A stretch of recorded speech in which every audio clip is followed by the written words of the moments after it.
Saúde em Dia, com o Dr. Albert Dixon. Tudo bem, doutor Albert Dixon? Tudo bem, graças a Deus. Bom dia a todos e a todas. Nosso tema de hoje. Hoje, bem, vamos falar sobre algo interessante que é exatamente a diabetes, tá bom? Hoje a diabetes é um grande aliado do Covid. Por incrível que pareça, a população do mundo... Do vírus, né? Aliado do vírus.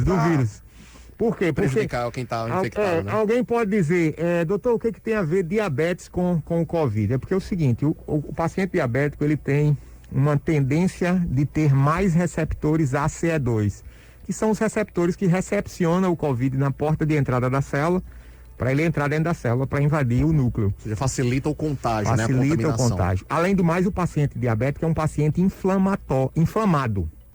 E o meio ambiente inflamatório é muito bom para a evolução do Covid.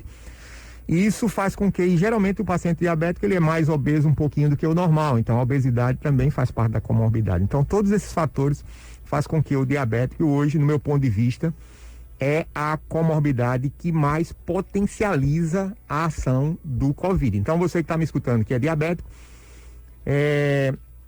tem que prestar atenção principalmente para baixar os níveis de insulina, principalmente. As pessoas ficam pensando que o nível de diabético é em relação à glicemia. Não é só a glicemia. O mais importante da questão é a insulina. Porque a insulina atua como se fosse um delegado de polícia pegando o ladrão, que é a glicose, para colocar dentro da célula. Quando você tem muita glicose no sangue, não vai ter delegado suficiente para botar. Tipo aqui no Rio Grande do Norte, né? Não tem delegado suficiente. Então, por isso tem bandida solta aí, né? bandida solta. Então o bandido é exatamente a glicose.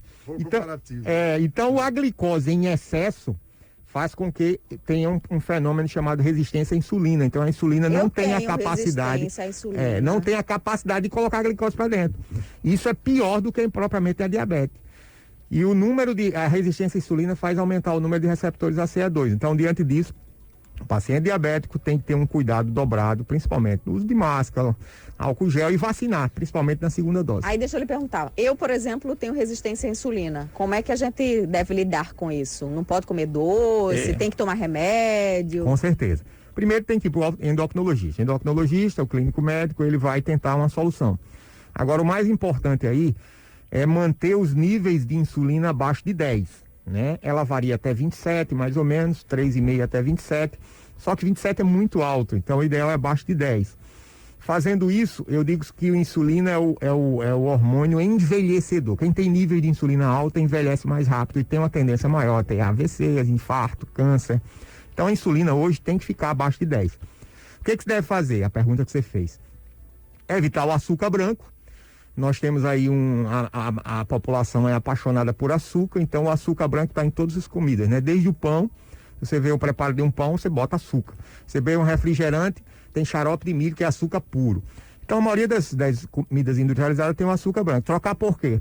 Ou adoçante, de preferência o stevia, que é o da pontinha verde, ou o açúcar mais escuro, que é o açúcar mascavo. Então esse é o ponto número 1. Outro, dica importante, é o pão... Largar o pozinho branco, e não estamos falando de cocaína, é do açúcar mesmo. É do açúcar. O Tiago está viciante. Cheio de graça. Viciante. É porque ele gosta de comer pão, aí fica aí... Quem não gosta de comer pão, né? O pão é muito bom. Eu digo sempre que a gente tem duas origens, indígena e a portuguesa. A portuguesa é quem gosta de comer pão, a indígena é quem gosta de comer inhame, macaxeira e batata doce. Eu prefiro ser indígena do que de origem portuguesa. Porque o índio gosta de raiz, né? E o português gosta de pão. Se não consegue cortar o pão, pega uma faquinha da brincadeira, né? Mas assim, o pão, o bolo, a bolacha e biscoito, você pode perguntar, doutor Alberto, eu posso comer pão? Pode. O ideal do pão é aquele sem glúten e integral. Esse é o pão ideal. Só que a maioria tem glúten. Sem glúten, é muito difícil, né? É muito difícil porque o glúten é o responsável por aquela massa croquete. O creque do pão é o grande segredo. O pão é o glúten. É igual cerveja sem álcool, né? É igual o açaí do Robert Dixon. Qual é o açaí é verdadeiro. É açúcar puro. É açúcar puro. Tem a xarope de milho também lá dentro. Então, assim, o que é o problema do glúten? O glúten, ele estimula a liberação da gliadina, que é uma substância que faz com que você tenha uma alta concentração de processo inflamatório, e dentro do intestino existe uma luvazinha que é aderido um ao outro, e ele faz com que essa adesão não ocorra. Então ocorre muito alimento entra para dentro do nosso organismo que não seletivo. Então eu digo sempre que o intestino é o segundo cérebro do corpo. Primeiro é o cérebro, segundo é o intestino. O intestino é extremamente inteligente, ele coloca para dentro do corpo o que é bom. O que o glúten faz? Ele elimina a inteligência do intestino. De forma muito prática, é exatamente isso. Então, o pão faz com que o nosso intestino seja burro. E, ou seja, resistência à insulina significa que se eu ingerir açúcar, esse açúcar vai para o organismo, ele não é absorvido ali pela insulina. Pela insulina. A insulina, a função dela é colocar o açúcar para dentro da célula. Sim. E o açúcar é importante para a vida porque ela vai dar energia. Só que o excesso, ele vai ter dois caminhos. Vai promover, por conta do não ter muito delegado para colocar para dentro, o que vai acontecer é que esse excesso vai se tornar esteatose hepática, que é a gordura hepática, e a gordura visceral. Então esse é que é o problema do açúcar. As pessoas pensam que comer gordura acumula gordura. Não. O que acumula gordura é exatamente comer açúcar e pão, bolo, bolacha e biscoito. Vamos às perguntas dos ouvintes. Vamos lá. Boa tarde, aqui é a Almídia. Eu gostaria de saber, depois que a pessoa tem o Covid, quantos dias passa para poder tomar a vacina da gripe? Boa pergunta. Primeiro que eu estava vendo no noticiário de vocês que a vacina da gripe está liberada para todo mundo. Isso é uma boa notícia, né? Porque as pessoas ficavam temerosas, não sei o que, 60 anos. Então a vacina da gripe é fundamental nesse momento pelo diagnóstico diferencial. O sintoma é a mesma coisa do Covid. Aí as pessoas vacinando da gripe, quando tem no sintoma, já pensa que é Covid. Então, aliás, uma vida resumida em estou com rinite, gripe ou Covid, né? É verdade. É a famosa garganta arranhando, espirrando, dor de cabeça. Então, esses sintomas da P1, que é o que predomina no Brasil. Graças a Deus que a cepa Delta não predominou. Então, isso fez com que os números diminuíssem. Então, a vacina da gripe, como ela perguntou, o ideal é 1 mês depois dos sintomas do Covid. Tem mais mensagem. Boa tarde. Gostaria de saber se a imunidade de quem já teve Covid é a mesma para quem é vacinado. Boa pergunta, muito boa pergunta. Não tem diferença, ou não tem diferença não, tem diferença. A diferença principal é que se você tem no Covid, a imunidade é muito maior. A imunidade inata, ela é mais potencializada com a presença do Covid. E a vacina é uma imunidade sim presente, só que é menos agressiva e menos aguerrida, vamos dizer, para combater o Covid do que você ter no Covid. Agora, se você teve o Covid e foi vacinado, pronto, aí esse está preparado para a guerra. Uhum. Esse, no que vier, ele bate no peito. Tô entendeu? Nesse exército, então. Eu também tô nesse exército. Eu tive Covid e fui vacinado. Vamos para mais uma pergunta. Doutor Dixon, boa tarde. Por exemplo, me tira uma dúvida. Quem teve reação na primeira dose da vacina, significa que na segunda dose também vai ter reação? Boa pergunta também. Como eu disse, a vacina que dá mais reação é a vacina de Oxford. 50% dos pacientes têm reação nos primeiros 48 horas.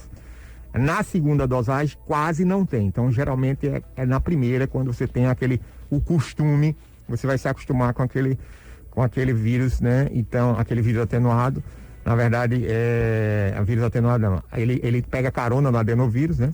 Então, isso vai fazer com que... Interessante dizer que a Janssen é a mesma qualidade técnica da Oxford, só que é 10% só de sintomas. Então, é interessante. A mesma forma de fazer a vacina é Janssen e Oxford, só que uma é 10% de sintoma e outra é 50%. Eu não sei como explicar isso. Tem muita gente perguntando se pode tomar medicação, né, para atenuar os sintomas eventuais da vacina. Essa interação pode ocorrer? É interessante. Essa semana eu tive pergunta, doutor, eu posso me preparar para a vacina tomando uma medicação? Não, o ideal é eu esperar ter o sintoma, né? Então, geralmente, quando você tem um sintoma pós-vacina, é evitar o paracetamol. Isso foi uma solicitação da Anvisa, inclusive. Evitar o paracetamol, não pode. Não pode. O ideal é ibuprofeno ou dipirona. Vamos para mais uma pergunta. Boa tarde. Me tira uma dúvida, por favor.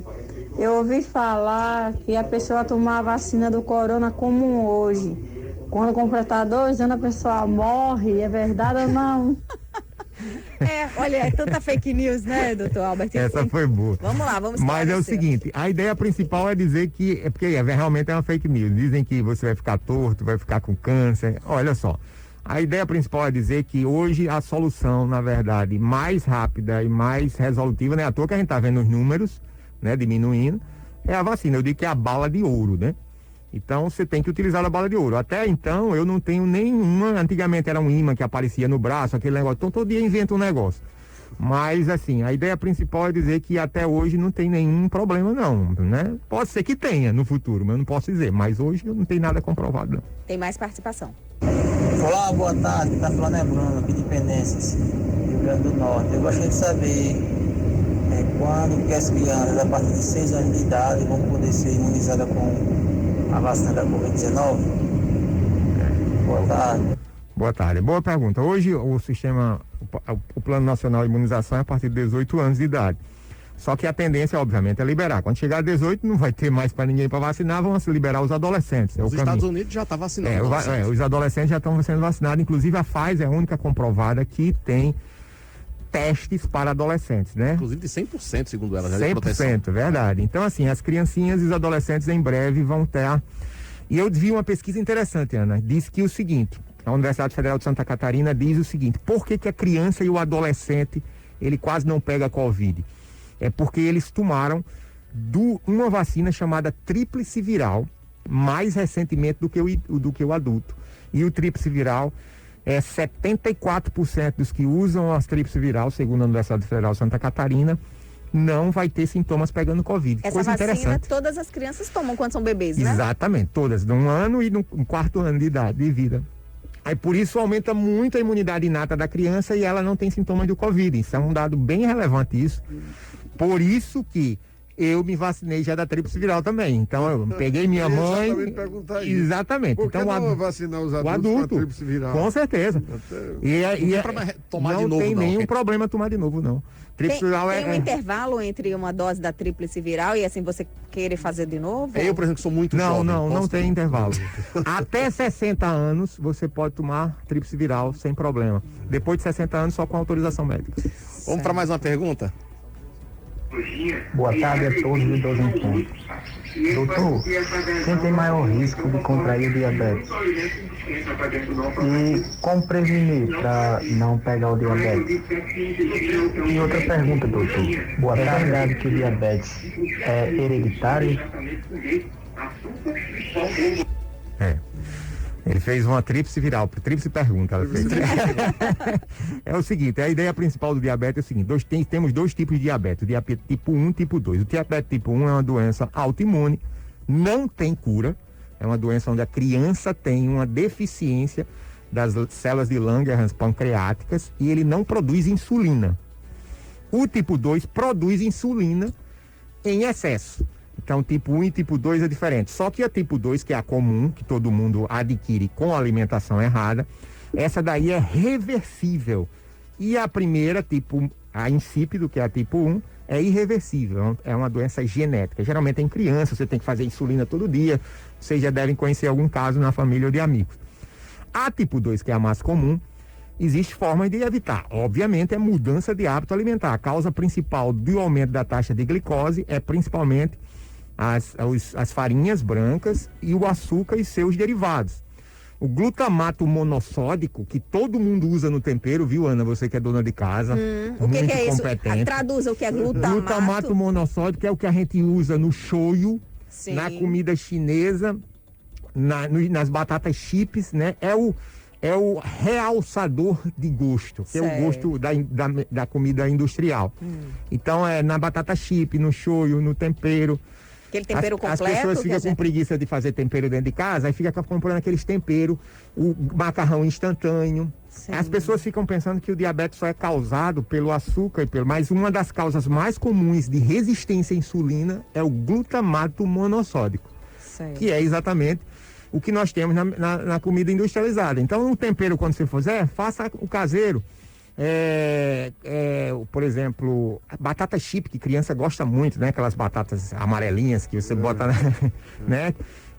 Outra coisa muito que tem o glutamato monossódico, que é o macarrão instantâneo, que as pessoas gostam muito. E também tudo que foi industrializado que tem real sabor, né? A salsicha, tudo tem glutamato monossódico. Isso aumenta muito o nível de insulina. E as pessoas não falam disso.